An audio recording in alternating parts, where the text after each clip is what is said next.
열왕기하 6장 8절에서 14절 말씀. 때에 아람 왕이 이스라엘로 더불어 싸우며 그 신복들과 의논하여 이르기를 우리가 아무데 진을 치리라 하였더니 하나님의 사람이 이스라엘 왕에게 기별하여 가로되 왕은 삼가 아무 곳으로 지나가지 마소서. 아람 사람이 그곳으로 나오나이다. 이스라엘 왕이 하나님의 사람이 자기에게 구하여 경계한 곳으로 사람을 보내어 방비하기가 한두 번이 아닌지라. 이러므로 아람 왕의 마음이 변뇌하여 그 신복들을 불러 이르되 우리 중에 누가 이스라엘 왕의 내응이 든 것을 내게 구하지 아니하느냐. 그 신복 중에 하나가 가로되 우리 주 왕이여 아니로소이다. 오직 이스라엘 선지자 엘리사가 왕이 침실에서 하신 말씀이라도 이스라엘 왕에게 구하나이다. 왕이 가로되 너희는 가서 엘리사가 어디에 있나 보라. 내가 보내어 잡으리라. 혹이 왕에게 구하여 가로되 엘리사가 도단에 있나이다. 왕이 이에 말과 병거와 많은 군사를 보내매 저희가 밤에 가서 그 성을 에워쌌더라. 아멘. 오늘은 어린이 주일과 이번 주간에 어버이날이 있어서 같이 어린이 주일과 어버이 주일로 함께 지킵니다. 어린이들이 별로 없어서 우리 주하나 와야 어린이 속에 속할 텐데 대개 이제 어버이 주일이 되면 어버이들이 갖는 마음이 어떤 마음일까요? 만약 여러분들이 아버지고 어머니라면 이것을 맞이할 때에 여러분들의 마음은 어떠신가요? 행복한가요? 아니면 마음이 불편한가요? 어릴 때는 사실 부모님의 마음을 잘 모릅니다. 대개 누구만 생각하죠? 나만 생각합니다. 자기만 생각하고 자기에게 소유할 것과 자기가 얻고자 하는 것만 생각합니다. 그런데 점점 자라면서 결혼을 하고 아이를 낳고 그러면서 뭐예요? 철이 들어가는 것 같습니다. 철이 드는 그런 생각은 어릴 때 내가 저렇구나. 저렇기 때문에 마음이 똑같이 이런 마음이었겠구나. 부모님의 마음이 이렇겠구나. 라는 것을 깨닫게 됩니다. 사실 사람의 마음을 안다, 사람의 마음을 헤아린다라는 것이 결코 쉬운 일이 아닙니다. 사람이 행복한 이유는 크게 여러 가지가 있지만 크게 이 땅에서 두 가지의 것이 잘 될 때 사람은 행복합니다. 그 중에 하나가 내가 좋아하는 일이 있을 때. 그러니까 내가 어떤 일을 하든 그 일을 어떻게 해야 돼요? 좋아해야 됩니다. 그래야 행복해요. 억지로 하면 불행해요. 힘듭니다, 마음이. 어떤 일이든 힘든 일이 아닌 것이 없어요. 어떤 일이든 힘이 듭니다. 근데 마음에서 이걸 내가 왜 하느냐라고는 가치를 알면 그 일이 좋아집니다. 분명히 몸은 힘들어요. 그럼에도 불구하고 마음은 행복할 수 있다는 것입니다. 내가 하는 그 일에 대해서 행복해할 수 있는 자세가 필요합니다. 우리가 가지는 부분에서 성직이라는 부분이 있습니다. 성직이라는 부분은 예를 들어 목사, 장로, 집사 이것만의 성직이 아닙니다. 우리가 가지는 내가 하는 그 일이 뭐냐면 하나님의 백성에게 있어서 거룩한 일, 성직이라는 일을 성직임을 우리는 기억해야 됩니다. 내가 하는 일에 돈 벌기만 위해서 일을 한다면 불행일 겁니다. 그런데 하나님께서 생명을 주시고 이 땅에서 마땅히 해야 될 그 일을 내가 일을 한다라고 한다면 하나님의 백성으로서 그 일이 하나님 나라의 일이 되는 것입니다. 그래서 그 일이 성직이라고 말할 수 있습니다. 목사만이 성직이 아닙니다. 여러분들이 예배드리는 것은 순간적이요, 찰나적입니다. 일주일에 몇 시간 드려요? 1시간. 우리 같은 경우는 한 2시간, 2시간 반 드리지만, 그러지만 뭐냐면, 일주일에 한 번밖에 한 번밖에 드리는 예배입니다. 뭔 말이냐면, 하나님 앞에 예배를 드리는 것보다 일상에 사는 시간이 훨씬 더 많다는 겁니다. 그럴 때 내가 하는 그 일이 무엇이 될 수 있다? 하나님이 기뻐하시는, 하나님을 황홀케 하시는 그 일이 될 수 있다. 그 일에 대해서 여러분들이 좋아하고 만족해 한다면 여러분들은 행복할 수 있습니다. 또 하나, 사람이 어떨 때 행복할 수 있는가라는 것입니다. 수기자매 뭐죠? 어떨 때 행복하죠? 사람은? 예. 하나님과의 관계와 자기와 관계, 일의 관계가 좋을 때. 오, 맞았어요. 정답입니다. 뭐냐면 관계가 좋을 때, 하나님과의 관계가 좋고 내 자신, 나와 내 안에 있는 내 영혼, 나 자신과의 관계가 좋고, 그리고 다른 사람과의 관계가 좋을 때, 또 하나님이 만드신 만물과의 관계가 좋을 때 사람은 행복합니다. 여러분, 관계 심리학이라는 것이 있습니다. 관계 심리학이라는 부분은 대개가 다른 사람, 상대방과의 관계를 좋게 하는 그러한 대학의 과목이요.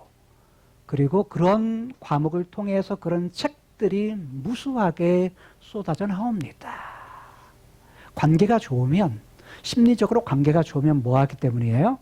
행복하기 때문입니다. 대개 우리는 상대방과의 관계 이것만 생각을 합니다. 그러나 우선순위에 있어서 수기자매가 말한 대로 하나님과의 관계가 가장 잘 될 때, 하나님과의 관계가 잘 될 때 행복할 수 있어요. 그 다음에 나 자신과의 관계가 잘 될 때, 그리고 다른 사람, 자, 부부간에도 부모와 자식 간에도 친구 간에도 관계가 좋을 때 마음이 편합니다.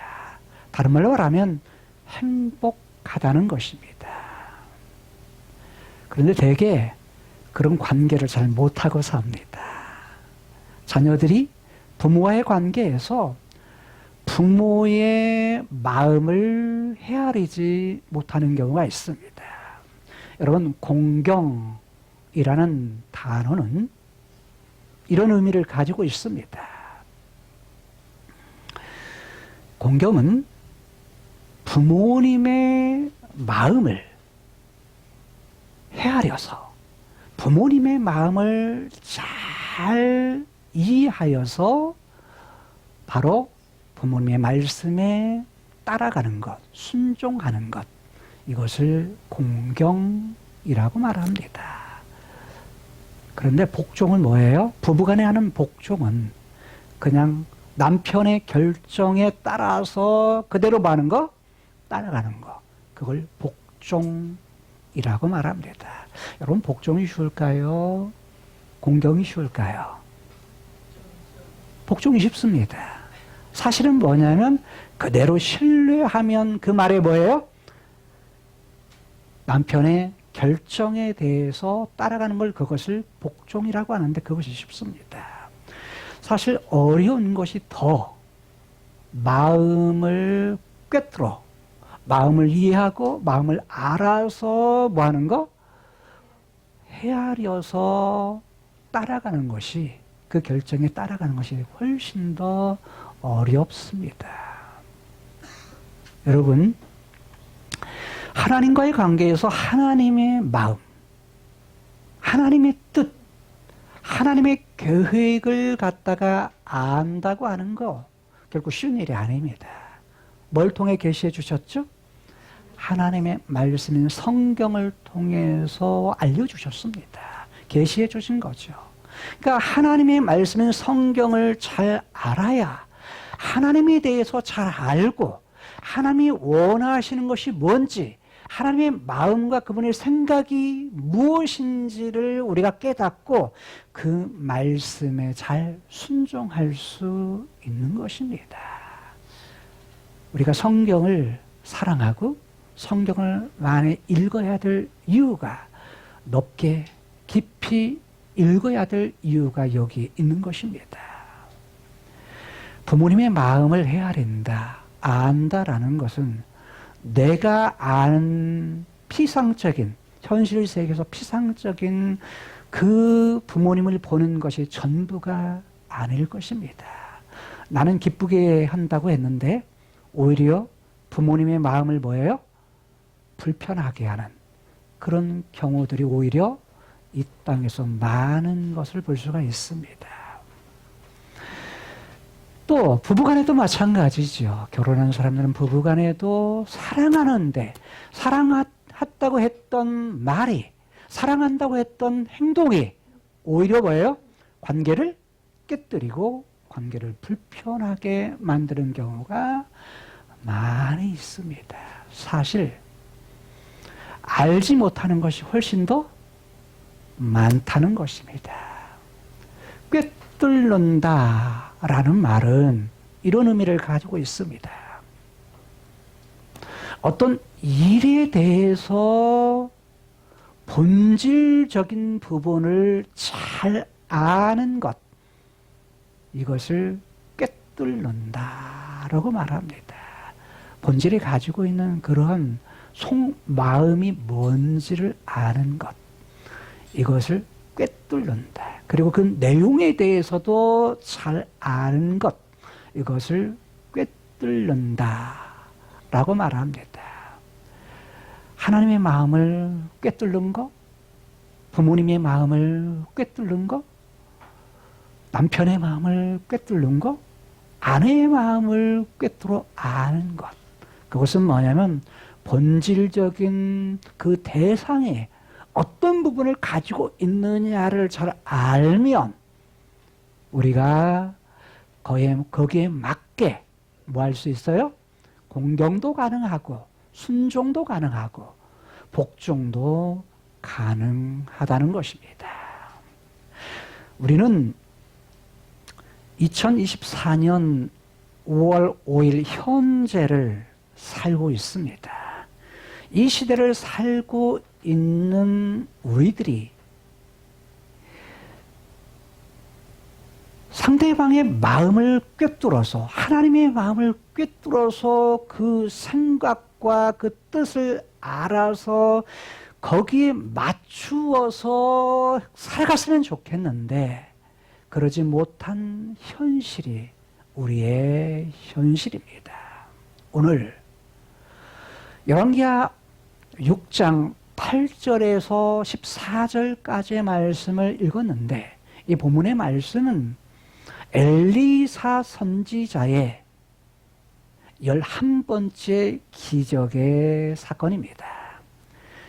여러분 첫 번째 사건이 뭐였죠?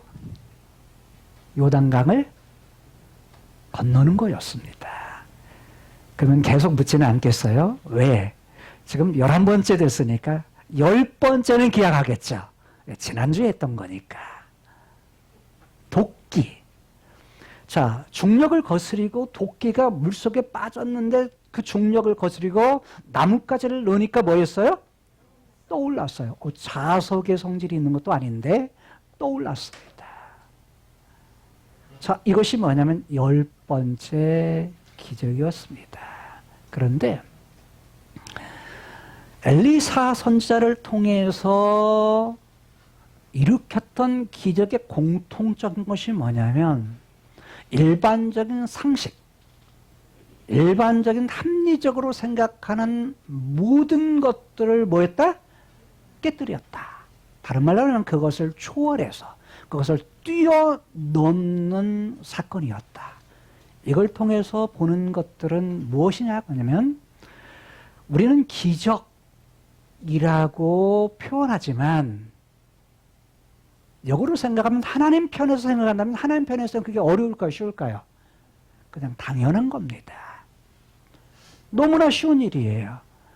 즉, 이 땅, 우리가 사는 현실 크로노스의 세계에서는 우리에게는 틀이 있어요. 그 틀에 대해서 벗어나는 것, 그 틀에 있는 것을 상식이라고 하고 그 틀을 벗어나는 것을 비상식, 상식적인 것을 깨뜨렸다라고 말합니다.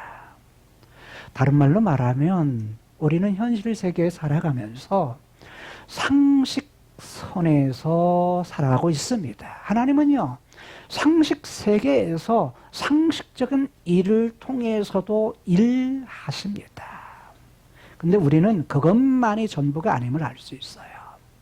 눈에 보이지 않는 세계, 카이로스의 세계에 계시는 하나님께서 어떤 일을 하실 때 눈에 보이는 것을 초월해서 일하시는 하나님이심을 우리가 이미 살폈습니다.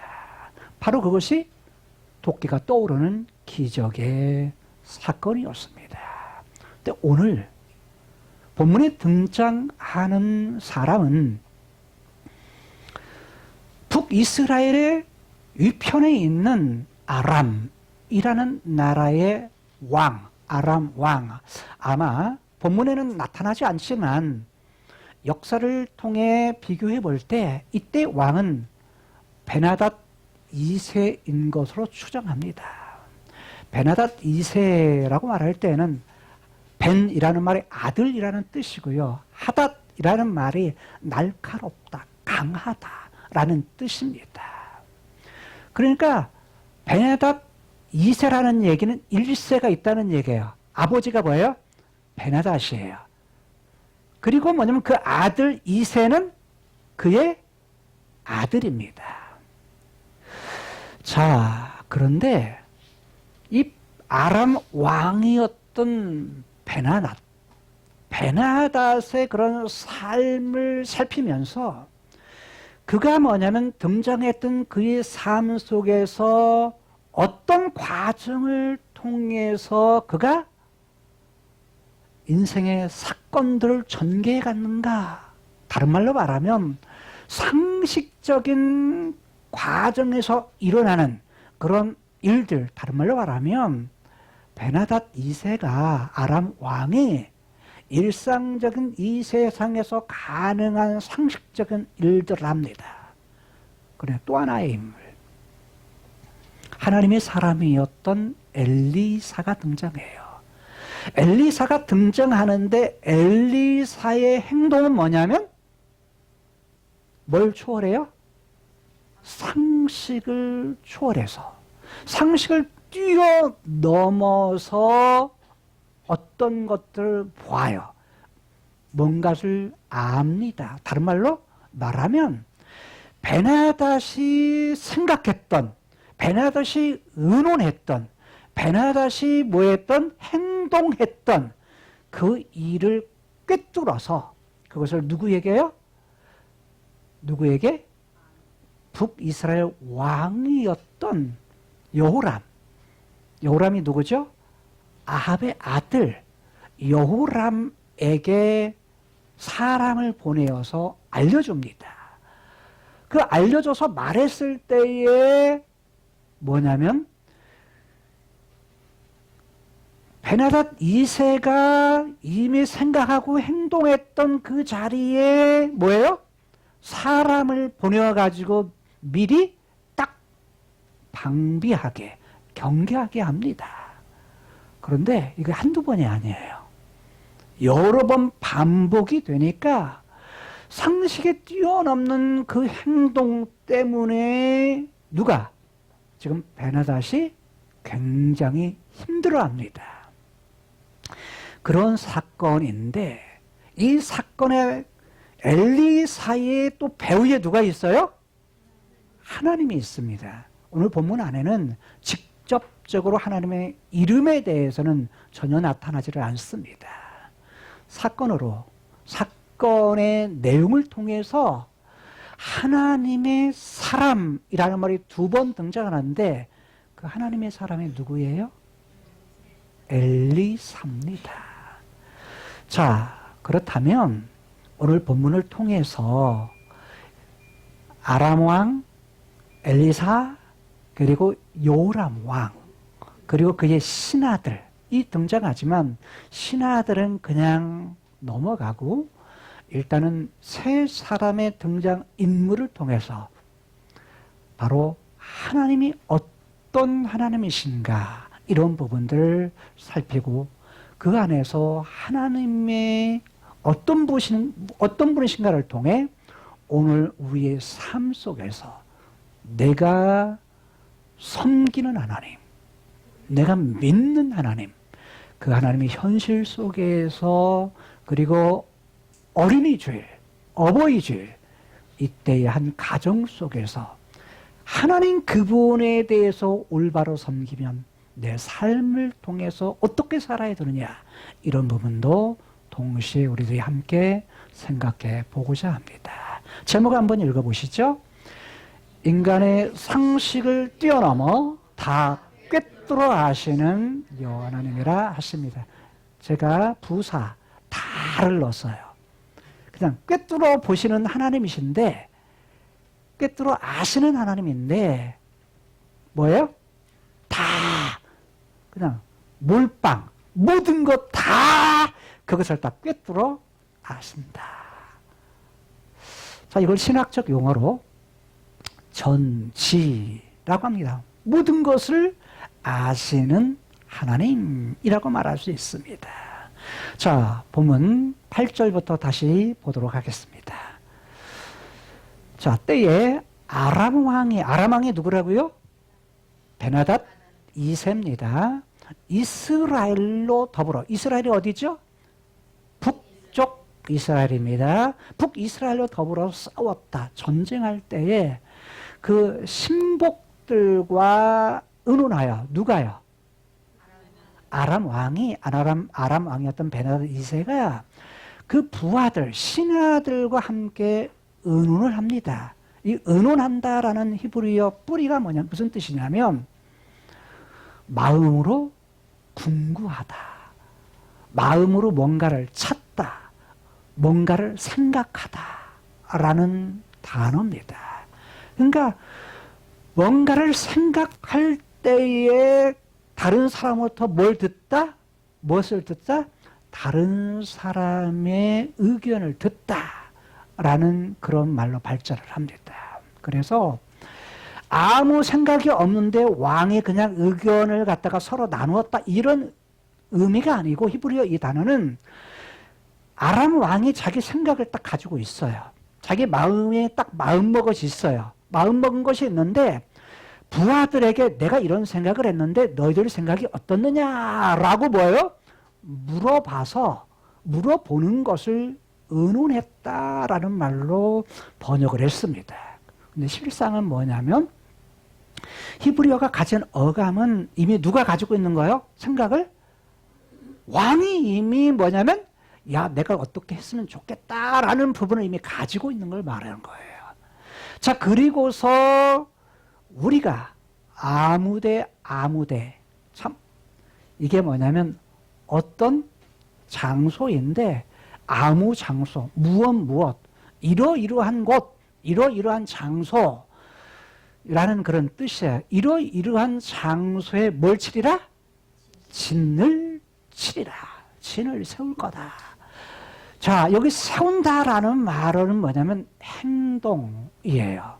누가 행동했나요? 아람 왕이 이미 의논해가지고 뭐한다? 진을 치리라. 여기는 칠 것이다라는 미완료로 쓴 것이 아니라 완료형으로 쓰여 있어요. 이미 뭐한다? 그거에 대해서 의논한 것을 실천에 옮긴 거예요. 의논한 것을 실행, 행동으로 옮긴 거예요. 자, 이렇게 했더니 이건 무엇냐면 지금 아람 왕이 자기가 생각하고 자기가 의견을 나누고 그리고 뭐냐면 행동으로 야 진을 쳐야 되겠다. 진영을 세워야 되겠다. 라고 해가지고 진을 세웠다는 거예요. 진을 갖다가 세웠는데 누구만 알죠? 아람 왕하고 신하들밖에 몰라요. 신하들밖에. 근데 구절에 보니까 하나님의 사람 누굽니까? 엘리사가 이스라엘 왕에게 기별하여 가라되, 이 기별했다는 말은 보내었다. 히브리어는 그냥 보냈다, 그가 보냈다라는 말로 되어 있어요. 누구를 보냈다라는 말이 없어요. 근데 현대어 번역은 사람을 보내요라고 번역을 했습니다. 네. 그런데 이스라엘 왕이 누구죠? 여호람. 아합의 아들이었던 둘째 아들이었던 여호람. 첫째 아들이 아하시아였고 두 번째, 그러니까 아합이 7번째 왕, 8번째 왕의 첫 번째 아들이었던 아합의 첫 번째 아들이었던 아하시아. 두 번째 아들이 요람 또는 요람이라기도 하고 또 뭐라기도 해요? 네? 요람이라고도 말합니다. 요람 또는 요람이라고도 말합니다. 자, 지금 하나님의 사람이었던 엘리사가요, 사람을 보냅니다. 누구에게 말해요? 왕에게 말을 전합니다. 그러면서 하는 내용이 뭐냐면, 왕은 삼가 아무 곳으로 지나가지 마십시오. 아람 사람이 그곳으로, 그 장소로 나옵니다. 라고 말합니다. 뭘 알아서요? 이미 지금 아람 왕은 사람을 보내가지고 이런 곳에 지금 뭐 했어요? 진을 딱 세웠는데, 엘리야, 하나님의 사람이 뭐 했다는 거야? 미리 알고 뭐 했다는 거야? 왕에게 거기 가지 마십시오. 글로 가면 뭐예요? 아람 사람들이 내려옵니다. 라고 말을 전해줍니다. 왕이 엘리사의 말을 들었을까요? 안 들었을까요? 자, 그 다음 절은 들었습니다.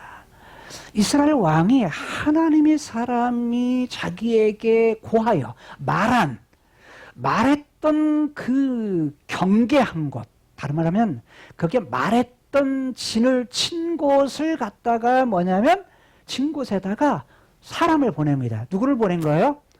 군사들을, 즉 병사들을 보냅니다. 자, 그래서 뭐예요? 방비합다라는 말은 울타리를 치다, 지켰다라는 말입니다. 사람을 보내가지고 미리 딱 가서 뭐 하고 있는 거예요? 딱 막아, 방비하고, 즉 미리 가서 딱 사람이 있다는 그 장소로. 근데 이것이 한두 번이 아닌지라. 한두 번이 안 했다는 거예요. 여러 번 할 때마다 그 자리에 미리 가가지고 뭐요? 사람이 딱 그 진영을 칠 그 자리에 딱 가서 있는 거예요. 자, 아람 왕의 생각, 다른 말로 말하면 아람 왕이 자기의 속마음을 뭐 한 거예요? 들킨 거야. 누구만 아는, 자기의 아는 생각, 자기만이 아는 행동을 갖다가, 부하들과만 아는 그런 생각과 행동을, 그 마음을 갖다가 이미 누가? 이스라엘 왕이 그거 알고 그 자리에 딱 가가지고 뭐냐면 경계하고 방비를 하는 거예요. 미리 딱 지키니까 자기 마음대로 된 거예요, 안 된 거예요? 안 된 거죠. 자기 마음대로 안 되니까 11절에서 이렇게 말합니다. 이러므로 이런 일로 인해서 아람 왕의 마음이 뭐했다? 번뇌했다라고 말합니다. 번뇌는 사실 이게 불교 용어거든요. 불교에서 주로 많이 쓰는 용어인데 번역을 그렇게 했습니다. 예, 근데 이게 무슨 뜻이냐면 불안하다라는 말이에요. 불안하다. 근데 히브리의 원뜻은 뭐냐면 마음이 흔들렸다라는 뜻입니다. 그 마음이 흔들렸다라는 뜻은 폭풍우가 불어가지고 폭풍에 의해서 뭐냐면 바람에 의해서 산을 나무가 흔들리듯이 흔들리는 것. 근데 뭐가 흔들린가요? 나무가 흔들린 것이 아니라 아람 왕의 마음이 지금 흔들렸다는 거예요. 이건 또 다른 말로 표현하면 이런 표현을 또 뿌리가 쓰여요. 어떻게 하냐면 회오리 바람이 불다라는 때 회오리가 불어가지고 난리가 났다라는 그런 뜻이에요. 그런 의미가 뭐냐면 그 뿌리를 가지고 있는 것을 번뇌라는 용어로 번역을 했습니다. 다른 번역본들은 대개 불안이라는 용어로 번역을 했습니다. 마음이 흔들리니까 뭐예요? 불안했다는 거죠. 용어로. 자, 그런데 이 말을 좀 더 현대적 감각으로 바꾸면 이런 뜻입니다. 마음이 흔들렸다, 불안했다라는 말은 현대적 감각으로 용어를 번역하면 이런 의미를 가지고 있어요. 화가 났다. 뭔 말이냐면 화가 크게 났다라는 그런 의미로 번역할 수도 있습니다. 자, 왜 화가 났을까요? 왜 화가 났을까요? 다른 말로 하면 왜 불안했을까요? 왜 마음이 흔들렸을까요? 네, 자기가 마음 먹었던 거, 자기가 계획했던 모든 것들이 뭐냐면 들켰어. 탄로가 나니까. 그러니까 뭐냐면 이 아람 왕이 감정이 뭐냐면 흔들린 거예요. 여러분, 우리가 인생을 살 때도 그러죠. 어떤 일이 내 마음대로 잘 되면 뭐하죠? 행복하지만 내 마음대로 안 돼. 내 마음대로 그것이 안 될 때는 뭐하죠? 불안해. 마음이 힘들어. 마음이 거기서 파생된 것이 괴롭다. 괴로움이라는 용어예요. 마음이 흔들려서 불안해서 그것이 만약 발전한 것이 괴로움이라는 용어예요. 그러면 지금 뭐냐면 아람 왕의 입장에서는 마음이 괴로운 거예요. 마음이 너무 괴로운 거야. 괴로운 그런 상태가 지금 아람 왕의 상태였어요. 여러분, 그러니까 아람 왕이 행복하지 못한 거죠. 지금 힘이 드는 그런 상황이에요. 그래서 뭐냐면 몇 가지의 행동을 취합니다. 행동을 취하는 행동이 뭐냐면 신복들을 부릅니다. 가장 먼저는 그가 불렀다라는 뜻이에요. 그가 다른 말은 모이게 했다라는 말이에요. 그의 신하들을 뭐예요? 불러 모은 거야. 모아서 뭐예요? 그들에게 말합니다. 뭐라고 말했을까요? 우리 중에 도대체 누가 이스라엘 왕의 내응이 된 것을 내게 고하지 아니하느냐? 내응이 뭘까요? 내통. 야, 우리 중에 간첩이 있다. 우리 중에 누가 있다? 이스라엘 왕에게 지금 소통하는 그 내응이라는 말이 소통하다라는 말입니다. 소통하다. 소통하는데 우리 편이 아닌 적의 편. 그러니까 뭐 이걸 간첩이라고 표현할 수 있죠. 간첩 노릇하는 누가 있다 우리 중에. 왜? 지금 이 일에 대해서 아는 사람이 누구밖에 없죠? 자기하고 자기 신하들밖에 몰라. 신하들밖에 모르는데 번번이 갈 때마다 그곳에 누가 기다리고 있어요? 북이스라엘 군대가 딱 기다리고 있는 거예요. 그러니까 우리 중에 분명히 간첩이 있어. 우리 중에 내통하는 자가 있어. 근데 있는데 왜 너희들 나에게 말하지 않는 거야? 나에게한테 말해! 라고 지금 아람 왕이 부하들에게 이야기하는 거예요. 아람 왕의 입장에서는 당연한 거죠. 왜냐면 하는 것마다 자기 마음대로 안 되지. 하는 것마다 뭔가 장애가 생기지. 그러니까 뭐냐면 당연히 가질 수 있는 생각. 아는 건 우리밖에 없는데 너희들 중에 누가 내통하는 자야? 누가 간첩이야? 간첩 너희들이 좀 색출해내. 말해. 이렇게 말하는 거죠. 그래서 뭐냐면 누구를 찾으려고 간첩을 찾고자 하는 그 일을 아람 왕이 하는 거예요.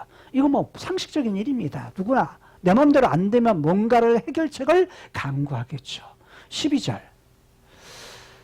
그러자 그 신복 중에 하나라고 되어 있어요. 히브리 하나 정확히 했는데 그냥 편한 부분은 한 사람이, 그 신하 중에 한 사람이 말합니다. 우리 주 왕이요. 히브리의 정확한 직역은 나의 주 왕이시여 라는 말입니다. 우리라는 말은 사실은 복수형을 써야 될 텐데 히브리는 단수형으로 해서 나의 주 왕이시여 라고 말하면서 아닙니다. 아니로소이다. 그거 아닙니다. 왜?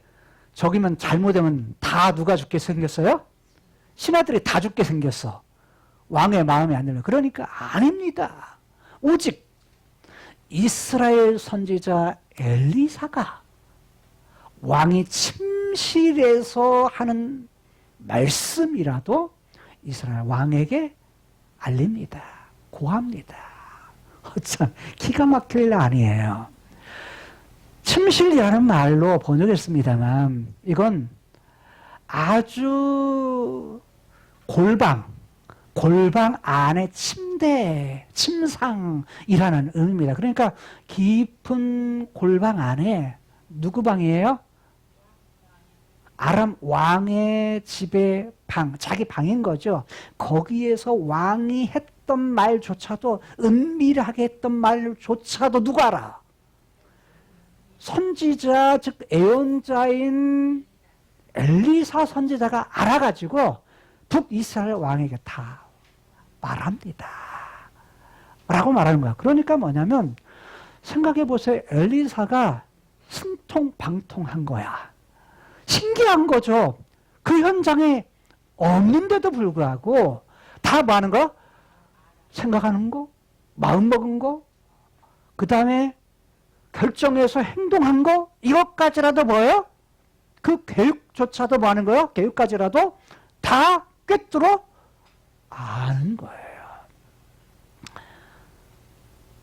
여러분,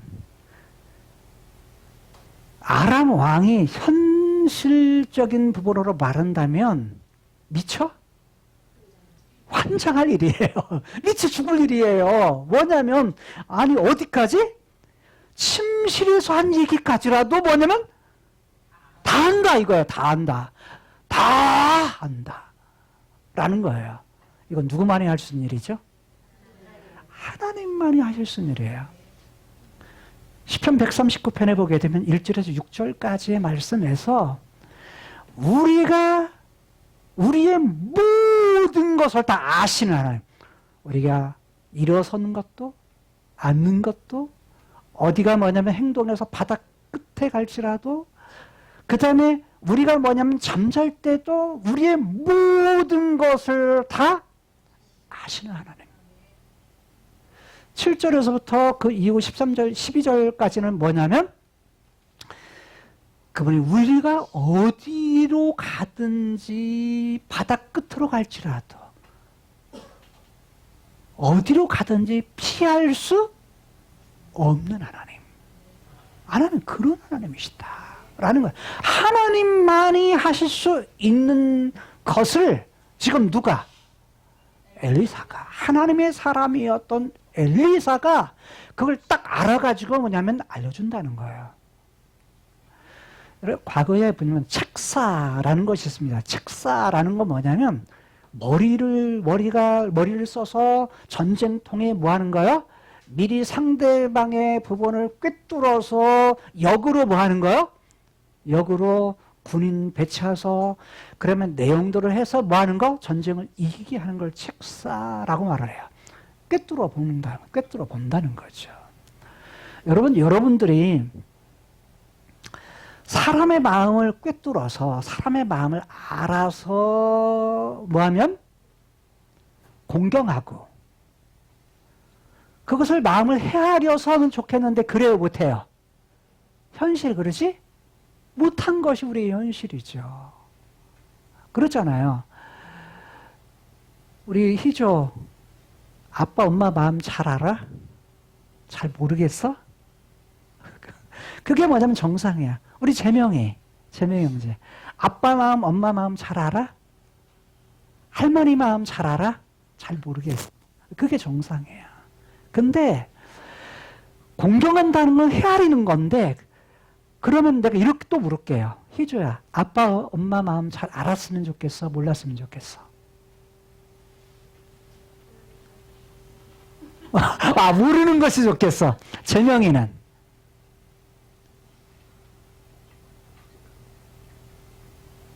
알았으면 좋겠어? 몰랐으면 좋겠어? 알았으면 좋겠다. 알았으면 좋겠다. 근데 사실 모르죠. 이게 현실 세계에 사는 우리들의 모습인데 지금 이들을 보게 되면 엘리사는 꿰뚫어 본단 말이에요. 안단 말이에요. 더구나 적국의 왕의 그런 부분을 꿰뚫어 아는 거예요. 그리고 아니까 아무리 왕이 이렇게 저렇게 해봤자 뭐요? 소용이 있어요 없어요? 없다는 얘기예요. 다 그거 합리적으로 상식적으로 그거 다 해봤자 뭐요? 말짱 꽝이다. 아무 소용없다. 그것을 뛰어넘는 상식을 뛰어넘는 아람왕의 상식적인 그런 행동을 뛰어넘는 그런 부분들 한 사람만 있어도 뭐 하는 거예요? 많은 군대보다 그 한 사람 때문에 그 전쟁에서 뭐 한다는 거예요? 승리한다는 거예요. 자, 그렇다면 여기서 의문 하나. 누가 이 말을 했죠, 지금? 12절에 이 말? 신하. 어떤 신하? 아람왕의 신하. 아람왕의 신하가 엘리사가 신통방통 신기하게 미리 꿰뚫어 보여 아는 이것을 어떻게 알았을까요? 성경에는 없어요. 자, 문맥 속에 찾으면 돼요. 나만 장군을 베네닷 2세가 보내가지고 이미 뭐 했어요? 와서 엘리사가 어떤 사람이다라는 것을 뭐 했어요? 이미 경험을 했어요. 그러니까 엘리사는 그런 사람입니다. 신통방통한 사람입니다. 아주 신기한 사람입니다. 침실에 서는 그 말씀조차도 왕의 말씀조차도 뭐예요?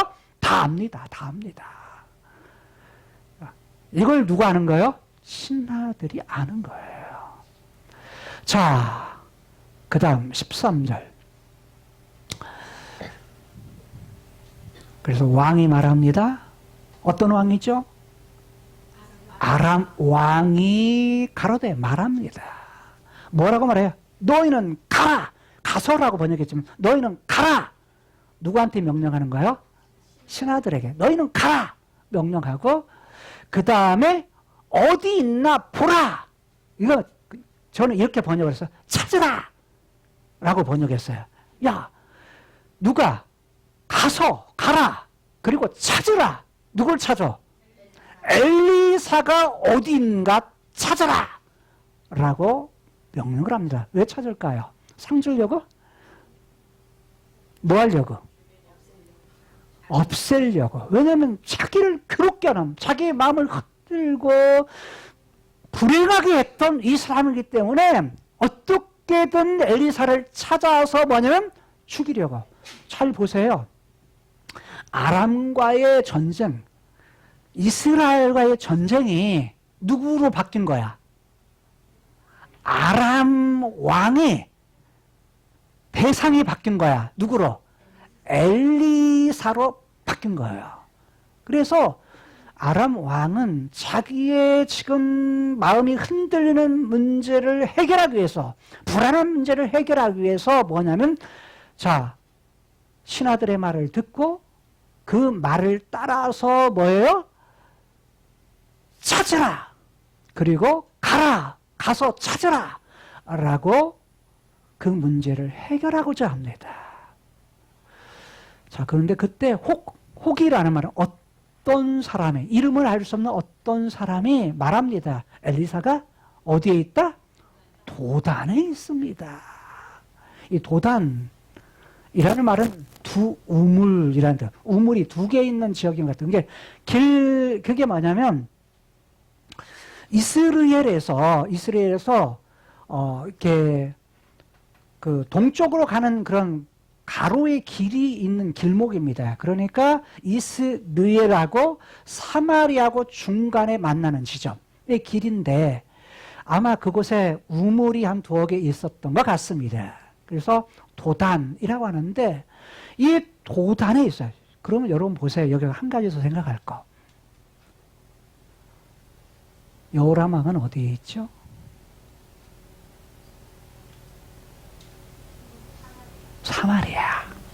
사마리아에 있습니다. 엘리사가 어디에 있다고요? 도단. 그러면 도단에서 사마리아까지 거리가 얼마나 될까요? 잘 몰라요. 직선거리 15km. 길을 따라가는 거 18km. 그러면 몇 리예요? 4km니까 10리니까 4, 4, 16, 16.5. 그러니까 45리. 그러니까 45리의 거리가 있는데, 엘리사가 어디로? 여호람에게 사람을 보냈을 때 그 거리를 18km나 되는 거리에게 사람을 보내어서 알려줬다는 그런 의미가 돼요. 이해가 되죠? 바로 옆에 가지고 알려준 것이 아니에요. 자, 도단에 있어요. 지금 누가 알게 된 거예요? 누가 알게 된 거예요? 아람 왕이 알게 된 거야. 마지막 14절. 14절에서 왕이 이에 행동을 옮깁니다. 아람 왕이 이에 어떻게 했다고요? 말과 병거와 많은 군사들을 보냈다. 여기 근데 말로 했지만 복수형입니다. 말들과 병거. 병거는 이게 단수형으로 되어 있어요. 딱 한 개. 그러니까 말들과 병거와 그 다음에 무엇을요? 많은 군인들, 군사들을 보내었다는 거예요. 자, 뭐에 옮긴 거죠? 자기가 가지고 있는 문제를 갖다 해결하기 위해서, 엘리사를 뭐하기 위해서? 치기 위해서, 죽이기 위해서 사람을 보냅니다. 근데 언제 보내요? 밤에. 몇 킬로나 될까요?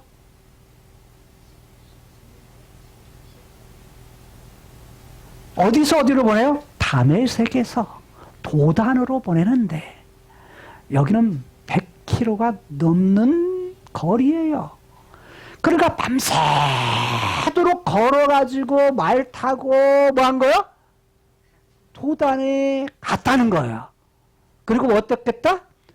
그 성을 예워쌌더라. 둘러쌌다. 울타리를 쳤다. 라는 말이에요. 자, 누가 했다고 이렇게? 아람 왕이. 아람 왕은 정말 상식적인 사람이에요. 크로노스 이 땅의 세계에서 인간의 생각으로 할 수 있는, 인간의 명령으로 행할 수 있는, 행동할 수 있는 것은 다 취했어요. 다 그 일을 했어요. 그런데 한 사람 누구 때문에? 엘리사 때문에 그게 다 무너져 버려요. 자, 그러면 오늘 본문에는 엘리사를 가르쳐서 하나님의 사람이라고 말을 해요. 이미 살펴본 대로 하나님의 사람이라고 말했을 때 두 번째 주에 우리가 했던 말씀에서 엘리사가 말하기를 나는 내가 섬기는 살아계신 여호와 그분이 계시니 라고 말해요. 거기에서 섬긴다라는 의미가 뭐라고 했어요? 그 앞에 서다. 우리말에 번역하는 것. 그 앞에 서다. 섬긴다는 말이 아니라 서다라는 말인데 그 우리말 번역 빼먹은 거. 그 앞에. 누구 앞에? 여호와 앞에 서다. 섬긴다는 말은 이거예요. 하나님 앞에 서는 거야. 하나님 앞에.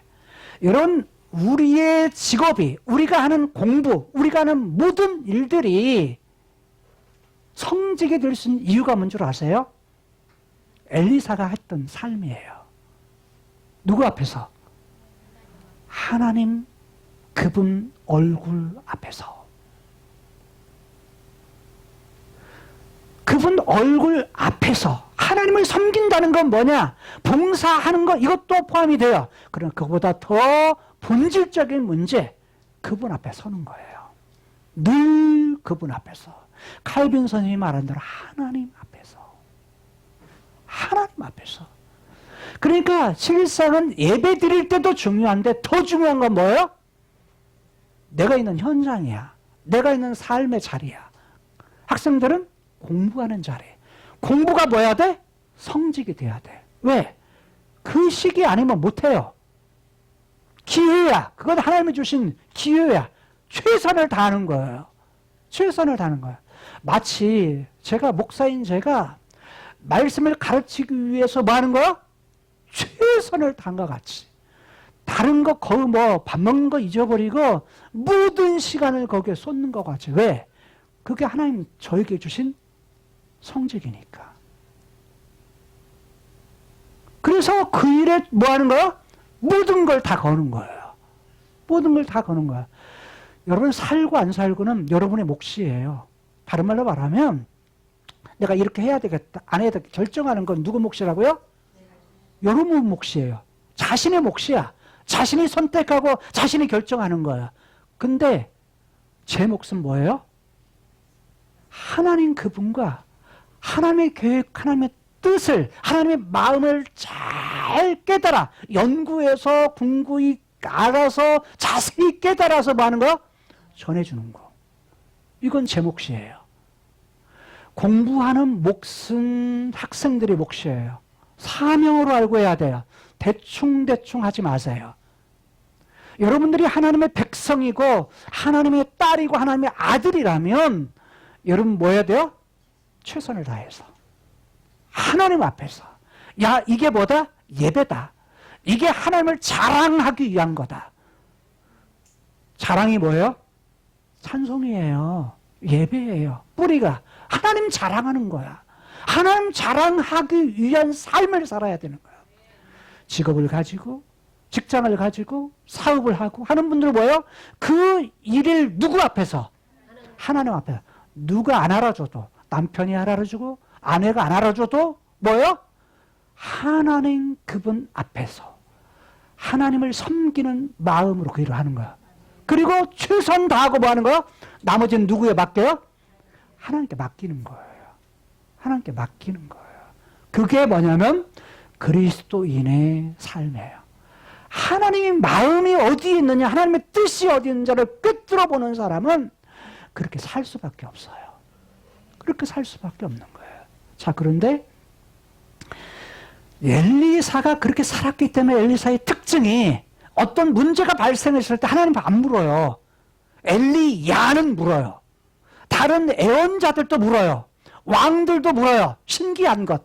말했듯이 엘리사는 그런 문제가 발생했을 때 하나님 이런 때 어떻게 해야 됩니까? 라고 묻지를 않습니다. 왜 안 물을까요? 언제나 하나님의 사람이었기 때문에 늘 그의 사는 삶이 하나님 앞에서 사는 삶이었기 때문에 매일의 삶이 뭐예요? 하나님과 친해. 하나님과 친해. 친하니까 누구를 알아요? 하나님 마음을 알아. 하나님 마음을 아니까 하나님이 알려주시는 것을 뭐예요? 즉각적으로 뭐 하는 거예요? 말하는 거예요. 특이한 것이 엘리사의 기적 사건에서 반복적으로 나오는 것들이에요. 나오는 것들이 다 즉각적으로. 누가 묻지도 않았어. 그런데도 불구하고 하나님의 사람인 그가 아람 왕의 마음을 꿰뚫고 그의 생각과 그의 마음과 그의 행함, 행동, 결정을 꿰뚫고 그것을 말해요. 엘리사는 싸우는 사람이 아니죠. 싸우는 사람은 누구죠? 왕이에요. 왕에게 그걸 결정해서 뭐 하도록? 군사들을 보내서 그걸 방비하겠다는 걸 볼 수가 있어요. 또 하나, 엘리사의 이름을 통해서, 이름의 의미를 통해서 엘리사가 어떤 사람이었다라는 것을 우리가 깨달을 수 있어요. 어떻게 해서 엘리사가 상식을 뛰어넘어서 하나님의 뜻, 하나님의 마음, 이것을 꿰뚫어 알 수 있었을까라는 거예요. 엘리사라는 말은 두 단어의 합성어예요. 하나는 엘이라는 말은 하나님, 엘리라는 말은 나의 하나님. 누가요? 엘리사의 이름 속에서 엘리라는 말이 나의 하나님이라는 뜻이에요. 그런데 샤라는 말은 슈아라는 말에서 왔어요. 슈아는 울부짖는 기도라는 말에서 와요. 근데 울부짖는 슈아라는 단어에 더 뿌리는 뭐냐면 샤바라는 용어예요.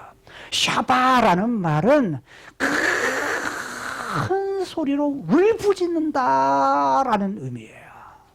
울부짖는다. 큰 소리로 외친다. 그러니까 마음 깊은 곳에서부터 뭐 하는 거? 울부짖는. 누구에게? 나의 하나님께. 하나님 무슨 뜻이에요? 모든 것을 하실 수 있는, 전지하시고 전능하신 분, 모든 능력을 가지고 계신 분, 모든 것을 꿰뚫어 아시는 분. 평소에 엘리사가 자기의 이름값을 했다면 이름의 뜻대로 자신, 나의 하나님 그분께 늘 뭐 하는 거예요? 평소에 울부짖어. 우리로 한국말로 표현하면, 현대 용어로 바꾼다면 통성기도를 잘하는 사람이었어. 그의 이름값대로 통성기도를 통해서 하나님을 찾아야, 그 하나님이 누구의 하나님이라고? 나의 하나님이라고 하면서 하나님을 찾아. 그 이름값을 해서 그렇게 살았다고 한다면 충분히 뭐예요?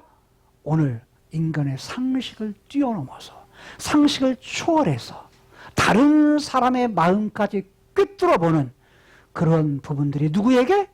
엘리사에게 있을 거다라고 보는 거예요. 여러분, 하나님은 우리의 모든 것을 아시는 분이세요. 아시되 우리의 낌새, 어떤 것을 가지고 사느냐라고 하는 그 낌새까지라도 다 꿰뚫어 아시는 분이세요. 여러분, 우리가 그분 앞에 숨길 것이 없어요. 숨길 수 있는 것들이 없어요. 뭐 하면 돼요?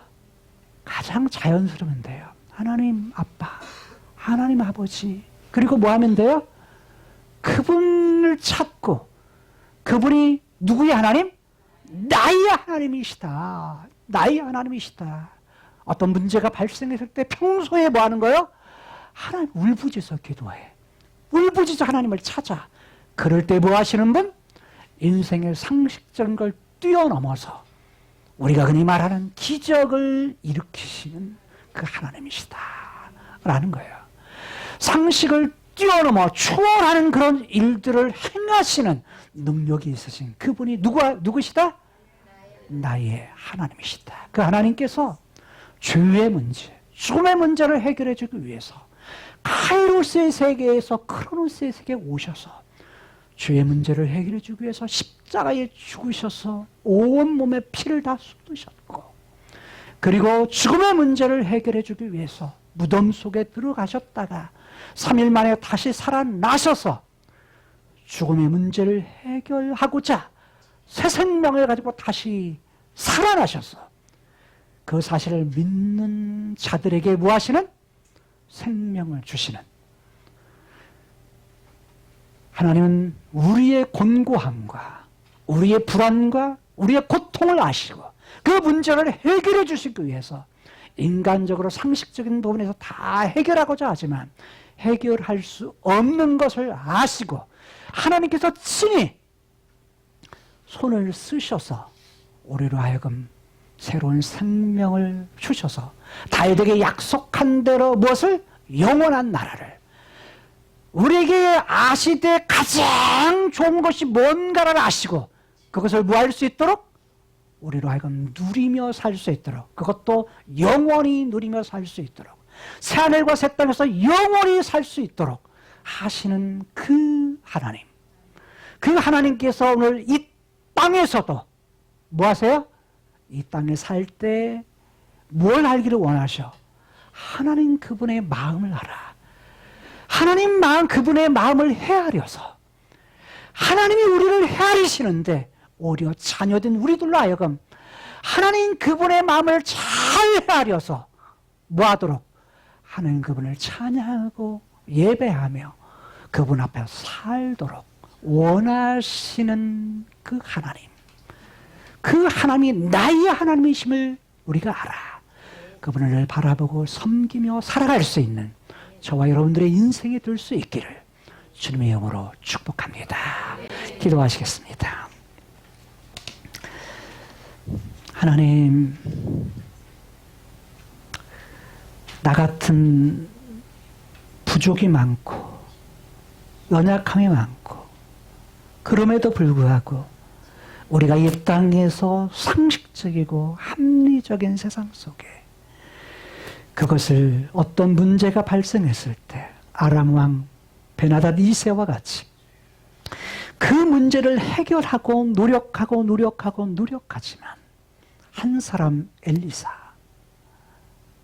늘 하나님 앞에서 살았던 그의 이름처럼 어떤 문제가 발생하기 전에, 발생했을 때 부르짖어 하나님을 찾고 하나님께 기도했던 그를 통해 한 사람을 통해서 아람 왕의 마음을 뒤흔들고 아람 왕의 마음에 불안을 가져오고 그 사건을 통해 하나님의 사람, 하나님의 속한 사람이 얼마나 중요한지를 깨달아. 아니, 하나님께서 우리의 마음을 헤아려 보시고 모든 일을 행하셨던 것을 기억하면서 예수 그리스도와 영원한 하나님의 나라, 그것을 준비하신 그 하나님,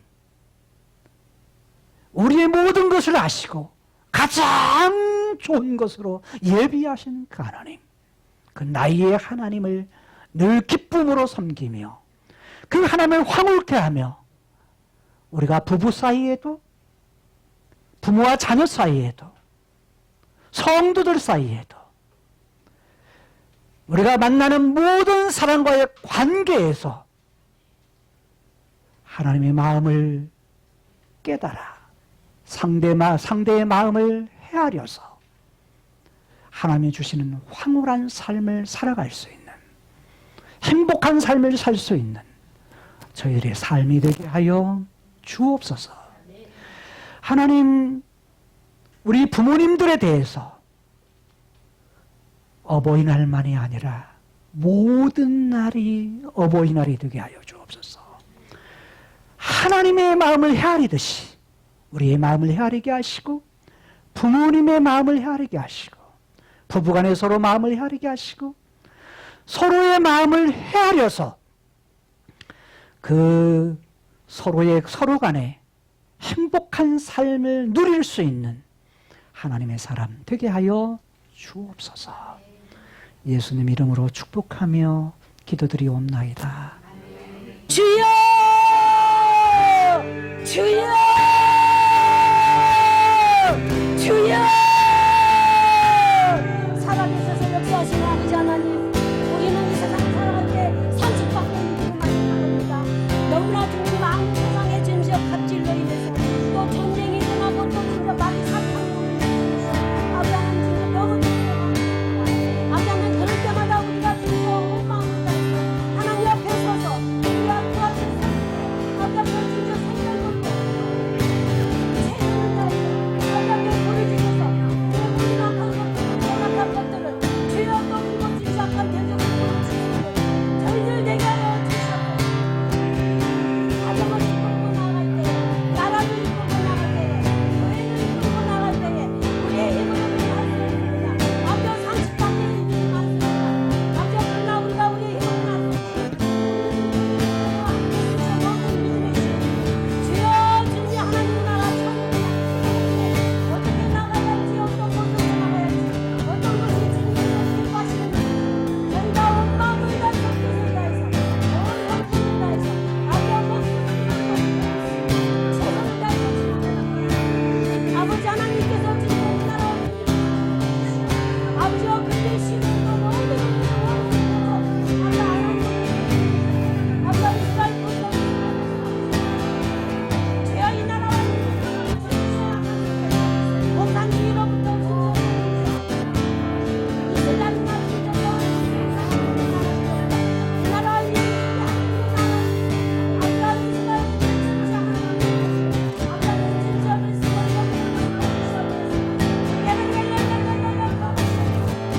주여 우리 세계를 아브라함 민족을 위해 살리는 주여 우리의 상식 같지만 아버지께서 우리를 사랑하시고 주여 모든 자들을 다 주여 진짜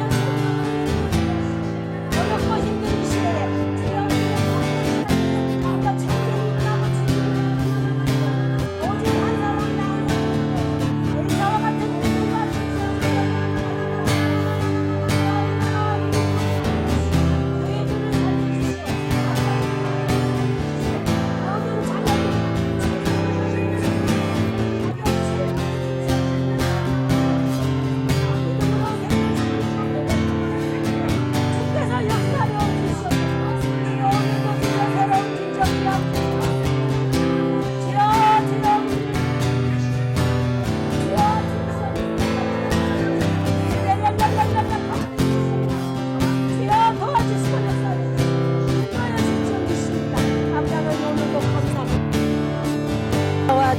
살아계신 여호와 하나님 아버지 감사합니다.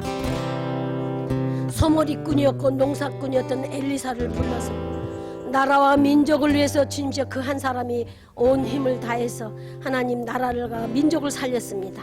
우리도 연약하고 아무 보잘것 없습니다. 그러나 주님 앞에 사명받고 주님 앞에 부름받았습니다. 최고와 최선과 최상으로 여호와 앞에 서는 저희들 되게 하옵소서. 하나님 앞에 우리가 바로 섰을 때에 목숨 걸고 최선을 다해서 기도하고 불을 울부짖을 때에 우리들의 연약한 모습이지만 하늘의 문을 열어서 저희들의 기도를 응답해 줄 줄 믿습니다.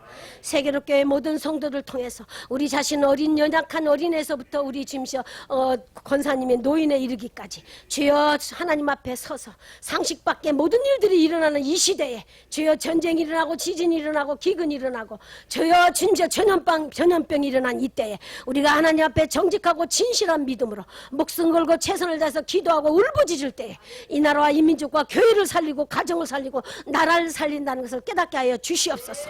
주여 믿음으로 주시오 다음 세대를 주시오 신앙으로 키워내는 우리 세계로교회 모든 성도가 되게 하여 주시고 아버지 하나님 모든 믿음의 식구들 하나하나를 바로 세우는 저희들 되게 하여 주시옵소서. 아버지 하나님 오늘도 주님께 모든 영광 돌리며 살아계신 예수 그리스도 이름으로 기도드리옵나이다. 아멘. 하나님 아버지 감사합니다. 하나님의 그 품 안에 울타리 안에 저희들이 쏙 들어가서 하나님의 보호하심과 그 사랑 안에서 살게 하여 주심을 감사합니다. 하나님, 하나님의 그 사랑이 저희들이 감당할 수 없는 그 사랑 참으로 진심으로 감사드립니다. 하나님, 하나님께서는 정말 이 세상에 이 우주 만물의 모든 것을 다 아시오는데 저희들은 하나님이 눈에 보이지 않는다 하여 하나님은 없다고 생각하고 또 보이지 않는다고 하여 내 마음과 내 뜻대로 내 생각대로 내 감정대로 살아가요. 그 죄악의 길을 갈 때가 많이 있습니다. 하나님, 저희들의 이 어리석음과 이 아둔하고 어두운 그 눈을 밝혀주셔서 하나님께 나아갈 수 있는 참된 말씀을 주심을 감사합니다. 하나님, 하나님을 믿지 않으면 지옥에 보내는 그런 하나님이 아니라 그것을 믿지 않으면 그럴 수밖에 없는 하나님이 없는 것이 지옥이고 하나님 없이 사는 것이 지옥이고 하나님 없이 살아가는 모든 것들이 불행임을 저희들이 알고 깨달아 하나님 그 주신 그 참된 사랑 안에서 하나님 예수 그리스도가 오시는 그날까지 하나님 꼭 붙들고 나아갈 수 있는 우리 세계력교회 성도들과 오늘 하나님 앞에 나아가는 모든 자들에게 복으로 허락하여 주시옵소서.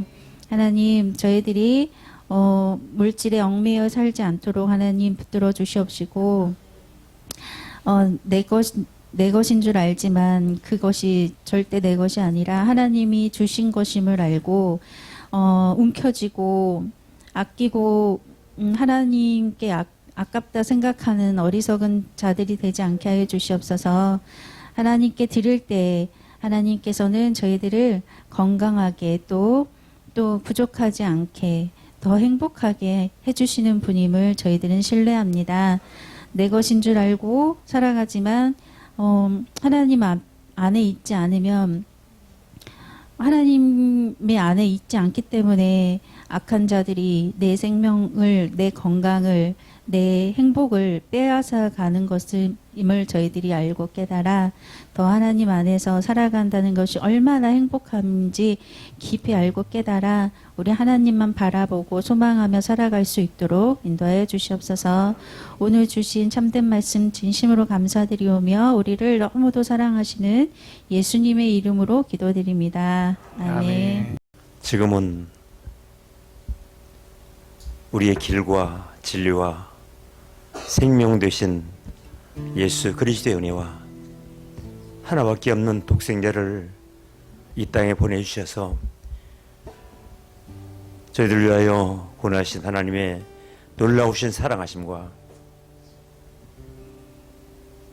인간의 상식을 뛰어넘어 다 꿰뚫어 아시는 하나님의 놀라우신 귀한 역사가 오늘 말씀을 통해서 다시 한번 새 힘을 얻고 이 험악한 세상 담대히 싸워 이기기를 원하는 모든 심령들 위해 지구촌과 나라 민족 위해 온 가정들 위해 이제로 영원토록 함께 계실지어다. 아멘.